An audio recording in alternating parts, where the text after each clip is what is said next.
សួរចាម៉ូនីកាមិនទៅដោយមកអប្សរាទឹកប្រាក់អប្សរាមាសអូអូនអើយបងមើលអាស្គាល់សោះហ្មងណា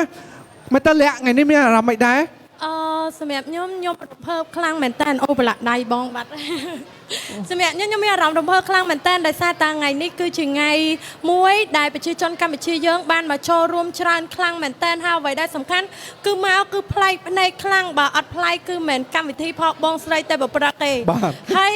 ខ្ញុំឃើញថាបងប្អូនទាំងអស់គ្នាមកចូលរួមពាក់សុទ្ធតែឈុតបុរាណខ្មែរនេះហើយអ្វីដែលពួកខ្ញុំចង់បានអ្វីដែលពួកខ្ញុំតែងតែបង្ហាញនៅលើប្រព័ន្ធsocial media ផងពួកខ្ញុំផ្ទាល់ហើយខ្ញុំរំភើបខ្លាំងដោយសារតែខ្ញុំអត់មានអីច្រើនទេក្នុងនាមខ្ញុំជាកូនខ្មែរម្នាក់ឬក៏បងប្អូនទាំងអស់គ្នាគួរតែថែរក្សានៅវប្បធម៌របស់យើងឲ្យច្រើនទាំងអស់គ្នាព្រោះដោយដែលអ្នកទាំងអស់គ្នាបានដឹងហើយថាវប្បធម៌របស់ពួកយើងផុសផង់វប្បធម៌របស់ពួកយើងគឺស្អាតវប្បធម៌របស់ពួកយើងគឺរុងរឿងអញ្ចឹងគឺមានមនុស្សជាច្រើនដែលគាត់ចង់បាននៅវប្បធម៌របស់យើងអញ្ចឹងក្នុងនាមយើងជាកូនខ្មែរគួរតែថែរក្សា